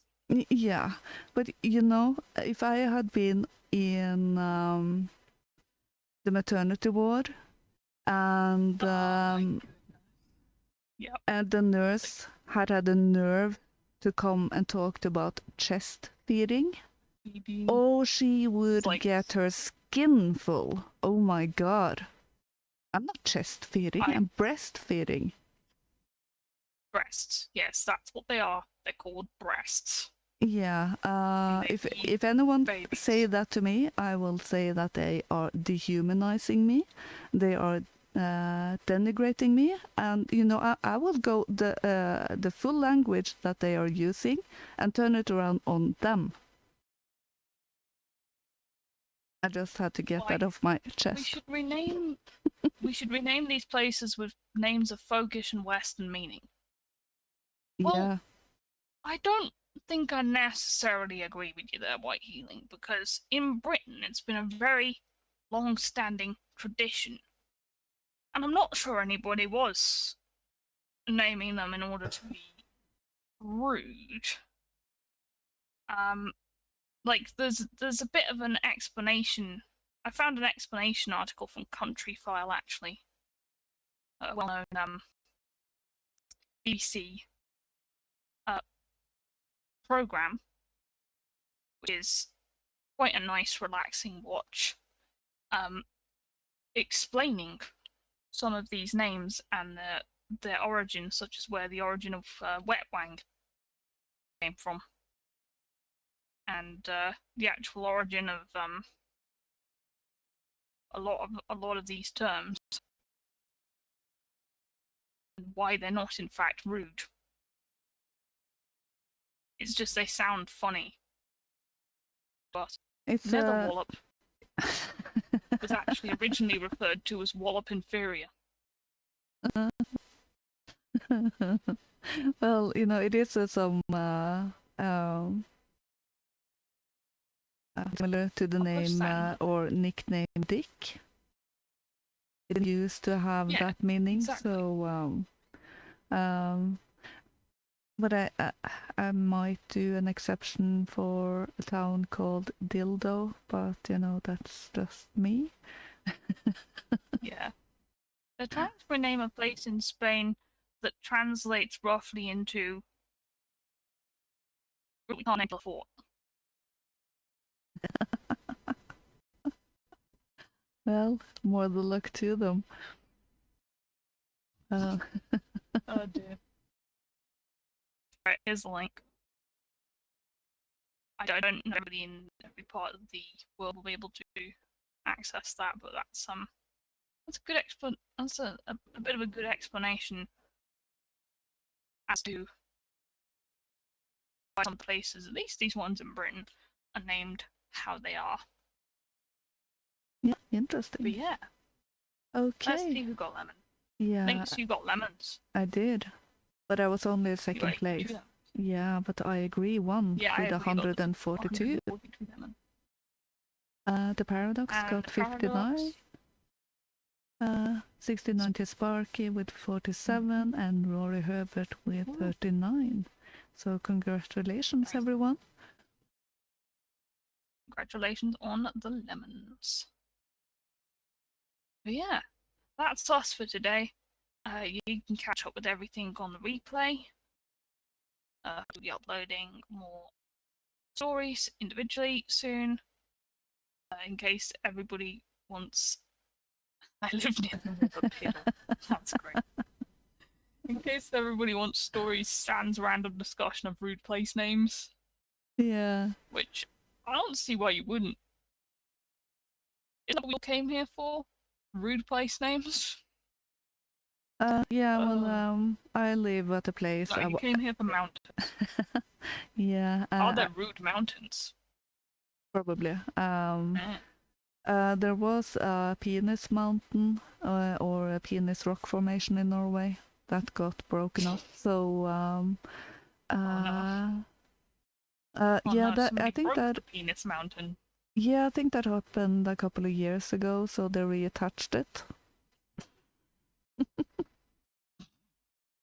It was this huge thing and everything, you know, and the politician trying to be cool and everything. So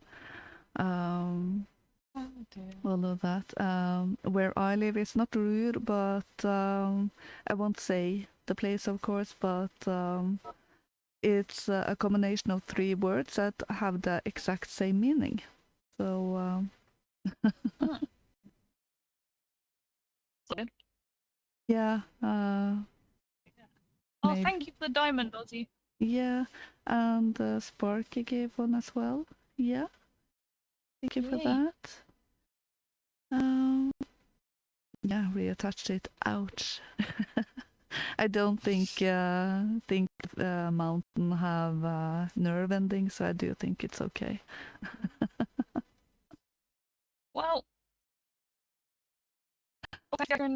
yeah. Yeah. Well, good Thank you. night, everyone. We have an ice cream shower. And I agree Yay. with another diamond. Thank you again. I haven't lined up an outro today, so it will be a bit more of an abrupt ending, but I do think you will survive. I will try to do better for Bye-bye, next week. everyone. I'm still a bit under the weather, so yeah, that's it for us. Have a wonderful Sunday evening and a wonderful week. Bye-bye. And we'll see you next week. Bye. Have a good evening or good afternoon if you're in America. Bye. Yeah. Bye.